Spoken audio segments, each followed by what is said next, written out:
మరణానికి కారణం 50% అతని భార్య అయితే ఇంకో 50% పోలీసులు. అసలు ఏం జరిగిందంటే 2017లో మా అబ్బాయి మనీషా ప్రియ అతని భార్య వీళ్ళిద్దరు క్లాస్మేట్స్. ఆ అమ్మాయికి వాళ్ళ ఇంట్లో వేరే మ్యారేజ్ చేయబోతుంటే పారిపోయి ఏలూరు వచ్చి మా అబ్బాయిని అప్రోచ్ అయితే వీడికి కూడా ఇష్టం కాబట్టి వాళ్ళ ఫ్రెండ్స్ అందరు కలిసి లవ్ మ్యారేజ్ చేశారు. అది అప్పుడు ఆ అమ్మాయి పేరెంట్స్కి కానీ మాకు కానీ తెలియదు. ఆ తర్వాత వాళ్ళ పేరెంట్స్, ఆ అమ్మాయి వాళ్ళ పేరెంట్స్ హైదరాబాద్ నుంచి వచ్చి, వాళ్ళు కొంచెం డబ్బు పలుకుబడి ఉన్నవాళ్ళు, హైదరాబాద్ నుంచి వచ్చి 40 రోజుల పాటు ఏలూరులో మా అబ్బాయిని చంపడానికి ప్రయత్నం చేశారు. ఆ అమ్మాయిని కిడ్నాప్ చేయడానికి ప్రయత్నం చేశారు. అప్పుడు ఉన్నటువంటి పోలీసులు, అప్పుడు సిఐ బంగారాజు గారు ఉండేవాళ్ళు, వాళ్ళందరూ సహకరించడం వల్ల 40 డేస్ తర్వాత వాళ్ళు ఏం చేయలేక తిరిగి వెళ్ళిపోయారు. మాకు కూడా మా రోడ్లో వాళ్ళు కానీ మా ఫ్రెండ్స్ కానీ అందరూ మా అబ్బాయి ఫ్రెండ్స్ కానీ సహకరించడం వల్ల వాళ్ళు ఏం చేయలేక వెళ్ళిపోయారు. వెళ్ళిపోయిన తర్వాత 6 సంవత్సరాల కాలం ఆ అమ్మాయి బతికుందో లేదో వాళ్ళకి తెలియదు, వీళ్ళ పేరెంట్స్ బతుకున్నారో లేదో వాళ్ళకి తెలియదు, కనీసం వాళ్ళ పేరెంట్స్ పేర్లు కూడా మాకు తెలియదు. ఆ అమ్మాయి అలా 6 సంవత్సరాలు మా ఇంట్లో ఉంది. ఈ 6 సంవత్సరాలు మా కన్న కూతురు కంటే ఎక్కువ చూసుకున్నాం మేము.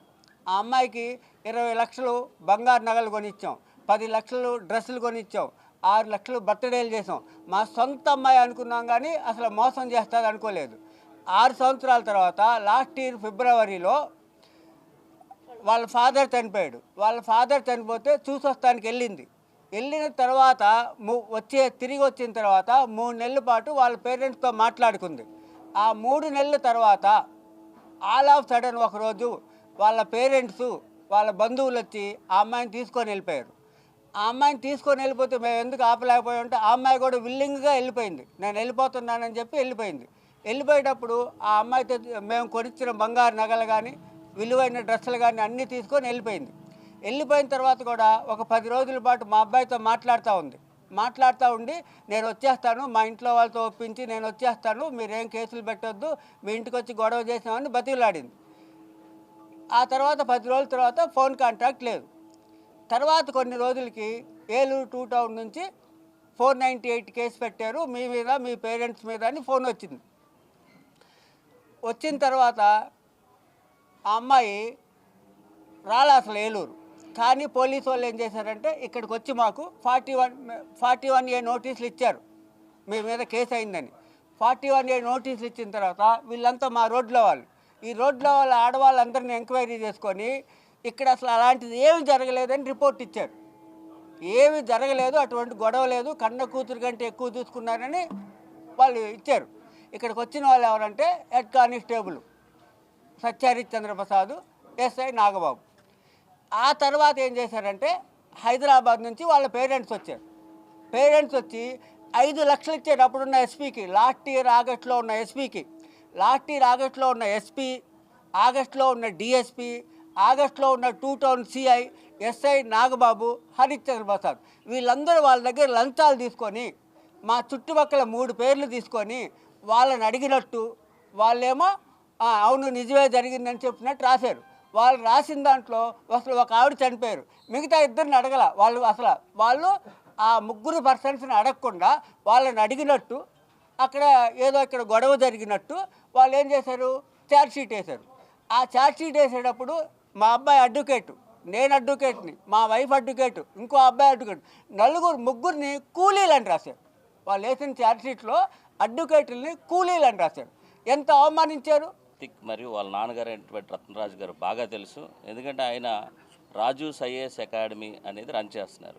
ఈ ఐఏఎస్ అకాడమీలో ఎంతోమంది న్యాయవాదులను ఉన్నతమైన స్థానాల్లో నిలపడానికి ఆయన యొక్క బోధన, అంటే జూనియర్ సివిల్ జడ్జిగా ఆయన కోచింగ్ ఇస్తూ ఉంటారు.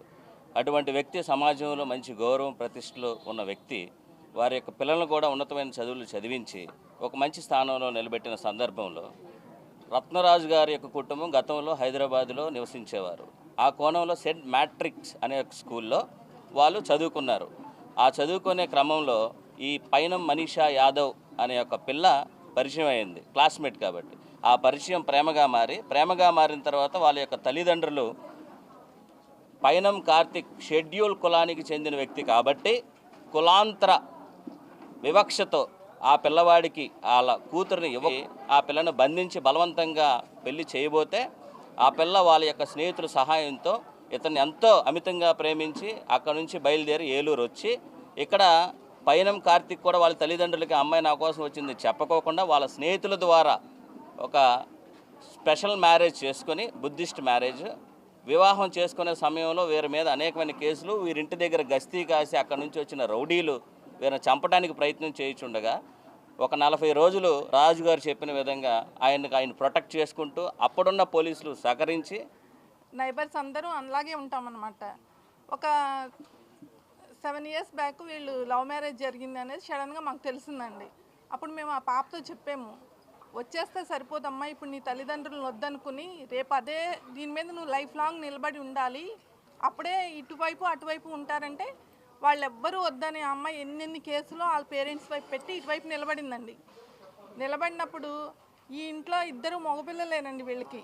ఈ వచ్చిన కోడల్ని నిజంగానే రాజుగారు 2 కప్పులు వాళ్ళ పిల్లలకి బూస్ట్ కలిపితే వాళ్ళ కోడల కోసం పాలు కూడా కలిపి 3 ఇచ్చేవారండి. అంత బాగా ఉండేవారనమాట.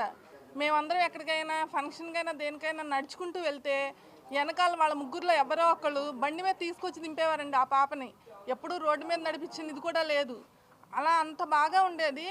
ఒకసారి వచ్చి సడన్గా వాళ్ళ నాన్నగారు చనిపోయారంటండి, హైదరాబాద్ వెళ్తున్నారు పిల్లలు అని ఆవిడ కంగారు పడ్డారు. తీసుకెళ్ళి చూపించి వచ్చాడండి. ఆ తర్వాత ఏం జరిగిందో మనకు తెలియదు.